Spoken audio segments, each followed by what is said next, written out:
इंदौर के ग्रामीण विधानसभा देपालपुर में कांग्रेस विधायक विशाल पटेल द्वारा आयोजित कन्याओं को उनके विवाह का सामान वितरण कार्यक्रम में कांग्रेसी नेता जयवर्धन सिंह ने शिरकत कर कन्याओं को सामग्री वितरण कर मीडिया से चर्चा में कहा कि भाजपा सरकार की नीतियों से बेरोजगारी से लोगों का ध्यान भटकाकर तुष्टीकरण का कार्य कर रही है। इंदौर के देपालपुर में कांग्रेसी विधायक द्वारा पिछले कई दिनों से नवविवाहितों को उनकी गृहस्थी का सामान वितरण किया जा रहा है। इसी कार्यक्रम में कांग्रेस विधायक जयवर्धन सिंह द्वारा शिरकत कर कन्याओं को गृहस्थी का सामान वितरण करने के साथ ही मीडिया से चर्चा में कहा गया कि विधायक विशाल पटेल द्वारा करीब 900 से अधिक कन्याओं का विवाह कराया जा चुका है। यदि महंगाई की बात की जाए तो पेट्रोल के दाम कांग्रेस की सरकार में 50 और डीजल के दाम 45 रुपए हुआ करता था, लेकिन अब भाजपा की सरकार में दाम लगातार बढ़ रहे हैं क्योंकि अब की बार मोदी सरकार है तो डीजल और महंगाई बरकरार है जैसा नारा भी दिया है। प्रदेश में बिजली को लेकर उन्होंने कहा कि भाजपा के मंत्री स्वयं स्वीकार कर चुके हैं कि प्रदेश में कोयला नहीं है, इस कारण से बिजली भी नहीं है। प्रदेश में भाजपा केवल पैसा कमाने में लगी हुई है, किसानों से वसूली की जा रही है क्योंकि सिंधिया जी सहित अन्य विधायकों को खरीदा गया है और उनकी खरीदे का पैसा जनता से वसूला जा रहा है। जयवर्धन सिंह आए थे और इस प्रकार का कार्यक्रम था, बताएं। क्षेत्रीय विधायक हमारे लोकप्रिय विधायक विशाल पटेल जी के नेतृत्व में उनके द्वारा एक योजना चलाई जा रही है। क्षेत्र की गरीब कन्याओं को सामग्री उनके द्वारा निजी खर्च से उपलब्ध कराई जा रही है। आज माननीय जयवर्धन सिंह जी का से द्वारा था, उनके हाथों क्षेत्र की गरीब कन्याओं को विवाह सामग्री उपलब्ध कराई।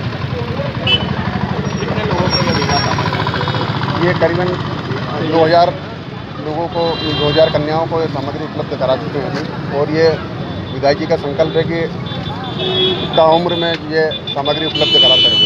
आपका नाम? सुनील शुक्ला, ब्लॉक कांग्रेस अध्यक्ष। लोकप्रिय विधायक भाई विशाल पटेल जी ने अनेक यहाँ कार्यक्रम रखे हैं। आपने देखा कि यहाँ के विधायक महोदय विशाल पटेल जी ने पिछले कुछ महीनों में 1900 कन्याओं के विवाह कराए।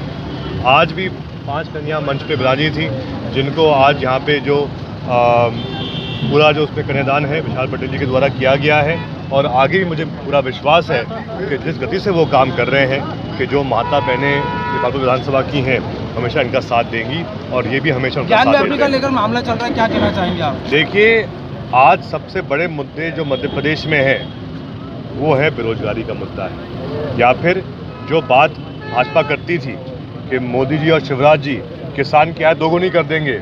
उल्टा हुआ ये है कि जो लागत किसान की है वो भाजपा के राज में दोगुनी हो गई है और जो आय किसान की है वो भाजपा के राज में आधी हो गई है। गेहूं को लेकर दाम बढ़ा दिए गए, गेहूं को लेकर दाम बढ़ा दिया है, किसान परेशान हो रहे हैं, निर्यात बंद कर दिया है, किसानों को हानि हो रही है। देखिए उसमें मूल बात ये है कि गेहूं के दाम जो है उनको घटाने के लिए ये नीति बनाई गई है। इससे नुकसान किसानों को होगा।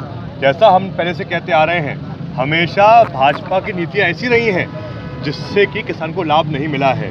जब सरकार कांग्रेस की थी, जब सरकार यूपीए की थी, उस समय पेट्रोल के दाम थे 55-60 रुपए, उस समय डीजल के दाम थे 45 रुपए।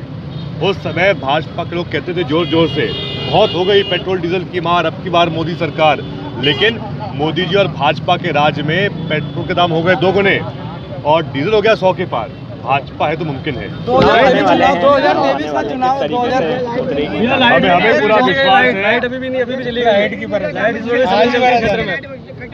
वो तो खुद शिवराज जी स्वीकार कर रहे हैं कि कोयला है ही नहीं मध्य प्रदेश सरकार के पास।